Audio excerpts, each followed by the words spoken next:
I'm going to tell you what's coming next in just a second. There's just two more people that have very brief comments to make.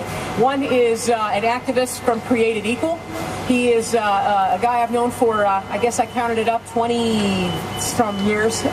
Been in this movement a long time. I'm glad you're in. Come on up and address us if you would. He's from an organization called Created Equal. He's a pro-life activist who travels around the country with the truth of abortion, and we're glad you're here to tell us that today. Thanks, Mark. Good afternoon. Good afternoon. Well, here we are. In January, I wrote a letter that appeared in the Columbus Dispatch in which I first called the Senate Republicans who would not take a position on this bill RINOs. Republicans in name only.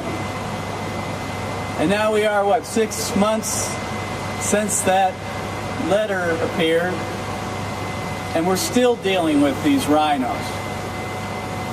This is what I wrote in the Dispatch.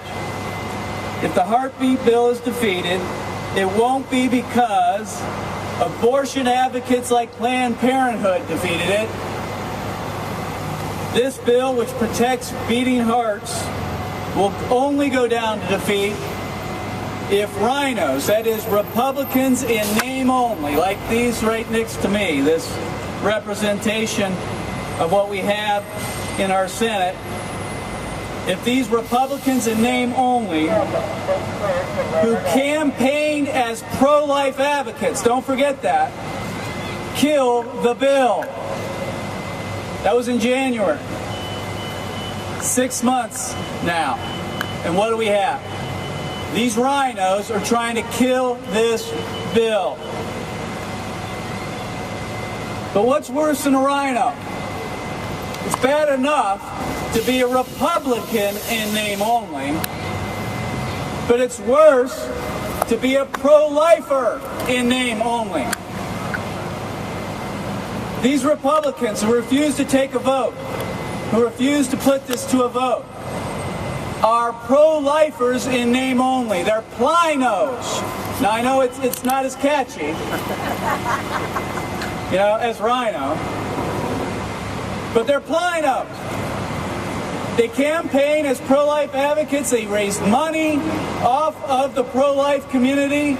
They are put here to end abortion, and when given an opportunity to do so, what do? They say it's not time.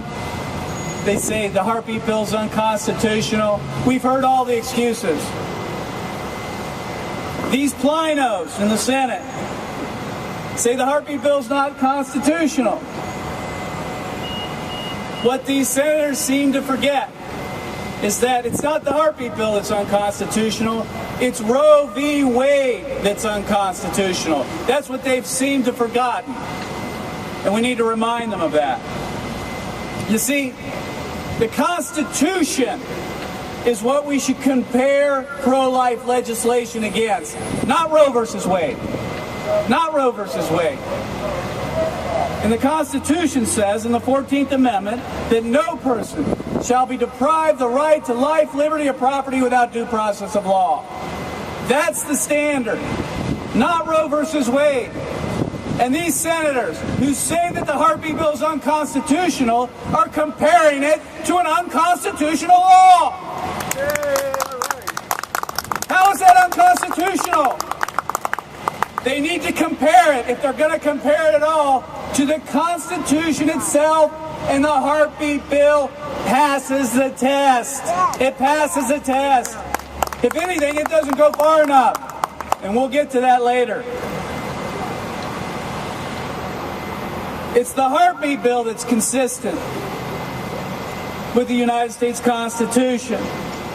And it's Roe v. Wade that runs afoul against it.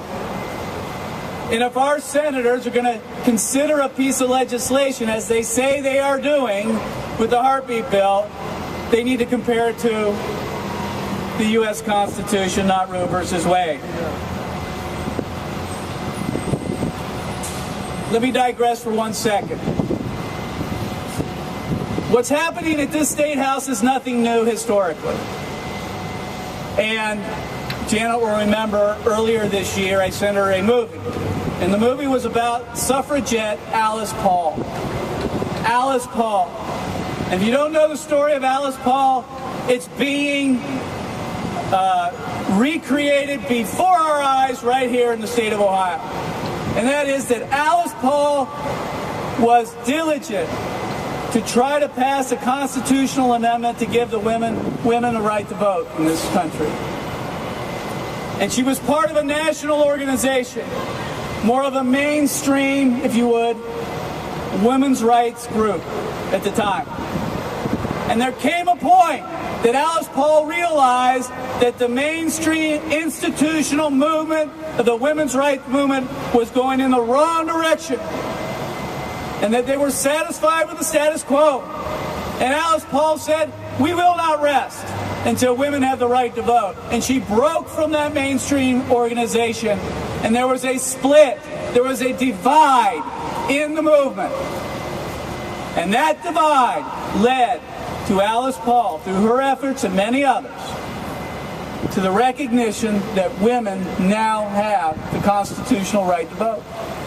The mainstream, the institutional, the movement people were left in the dust because they were living in the past. We're in the future. We're living in the future. We're living in today. The heartbeat bill is the piece of legislation that needs to get through this chamber. Now, history will prove this correct, because it has in the past. It will prove that what Janet is doing through the Heartbeat team is the path to take, and that the mainstream of this movement, as much as the good they've done, they've lived out their course. It's time to pass the Heartbeat bill. And if these legislators continue to recognize Roe v. Wade as the standard, which is what they're doing, to which we compare all pro-life legislation against, then they're not pro-life. They're plinos. They're plinos. They're pro-lifers in name only. And we're not going to give them cover. We're not going to give them our money for their campaigns.